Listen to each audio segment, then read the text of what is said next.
For having me. So let's start there, because you heard what Senator Vance said. He thinks that this administration is wasting too much diplomatic power and time on pressuring Israel and not Hamas.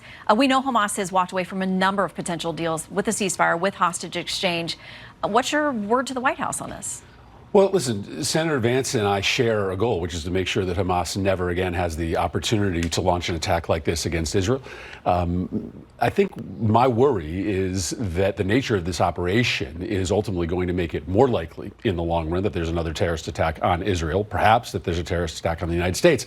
Listen, we have learned the hard lesson in both Iraq and Afghanistan that you cannot defeat a terrorist force simply with military force. And so what's happening, according to our own intelligence analysts, is that we are essentially creating bulletin board material, recruiting material for terrorist groups all around the world when you have 13,000, 15,000 children dying inside Gaza. So I think this is a moment where Israel needs to look to wrap up this campaign. I think it's important for the United States to play a role in helping to facilitate that transition. And in the end, you have to understand that a military campaign alone cannot do the job to try to defeat an ideology like Hamas. Fair to say also, though, in those examples that you mentioned, we see the danger in leaving behind a remnant of a terrorist organization as well.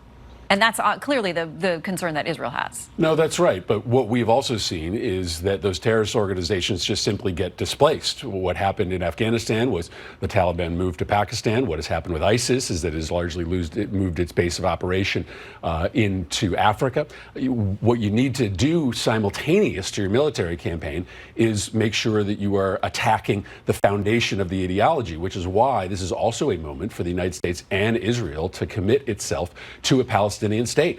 You're never going to eliminate the terrorist threats to Israel, but you can greatly decrease the motivation for young men and women to join those extremist groups if Palestinians have a home of their own. And that has to be the end result of this conflict. But you know, with the prime minister, and not just him, others within the government there who are not allies of his say that is rewarding terrorist behavior. That's rewarding what happened on October 7th. Well, listen, there's only two paths forward, unfortunately, for Israel. If you want a Jewish state in the Middle East, and that's something I desperately want, it's in the interest of the United States, then you either have to permanently treat Palestinians as second-class citizens, or you have to give them a state of their own. And I think you will see, I think, at the end of this, that a lot of Israelis are going to stand up and say, listen, it's time to get us back on a path to a Palestinian state. I hope that will be the outcome of the election when Israelis go to the polls. And they will do that soon. Meanwhile, we see the outflow of passion on both sides of this on college campuses. Yep. We've seen people threatened. We've seen clearly anti-Semitic statements and posters. And people not listening to their college administrators who are saying, you know, you're violating campus policy, you have to go. There are those who say it's time for the president to get involved or the National Guard to get involved, as it had during integration, as it has during other riots. Here is GOP Senator Ted Cruz. A real president would say federal law enforcement will be there. You will not be subject to violence.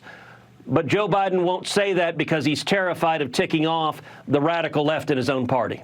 Yeah, the Washington Times says this. Mr. Biden and his team are trying to judge whether it's politically better to support Israel, the terrorists, both, or neither.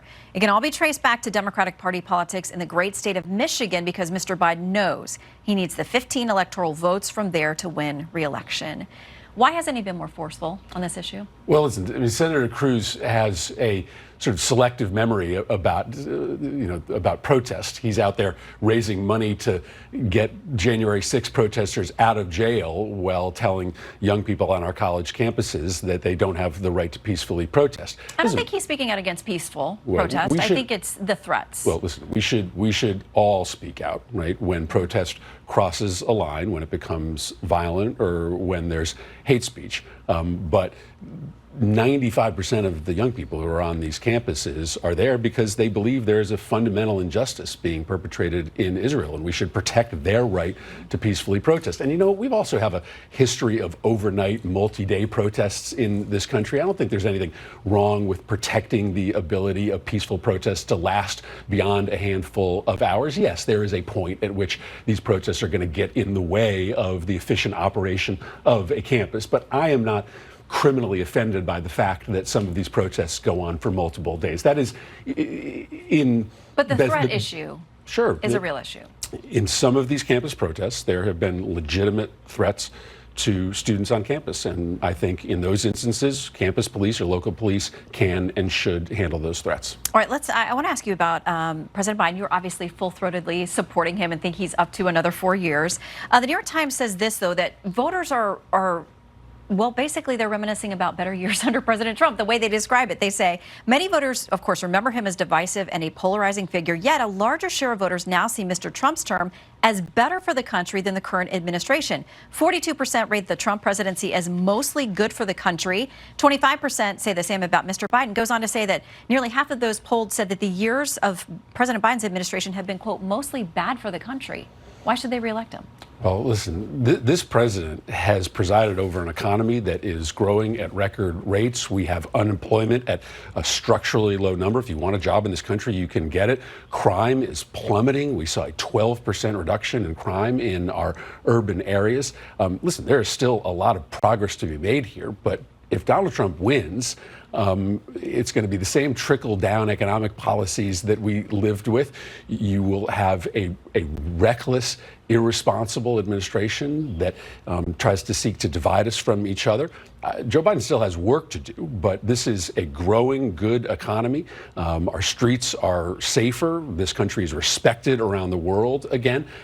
I admit this is going to be a very close election, but I think Joe Biden is going to have an incredible record to run on. All right, I quickly want to ask you before we go, you're doing an effort along with Republican Governor of Utah, Spencer Cox, where you want to bring people together for discussions. You say we're too divided. Is there really an appetite for that? Do you think people really want to sit down with somebody who opposes them and try to find solutions? Listen, I hope so. I mean, listen, I'm going to work for President Biden, try to get him reelected. This is going to be a fight in this upcoming election, but we've got to find a way to be able to talk to each other in a more functional way. Governor Cox and I are specifically talking about the ways in which this country has really devalued the common good. We've become a hyper-individualistic country. I love entrepreneurship. I want people to succeed individually, but I want us to care about our neighbors in a way that I don't think we do, like we did 30 or 40 years ago. So Governor Cox and I are going to try to come up with a set of ideas that maybe break through the rigid fights that left and right have to try to rebuild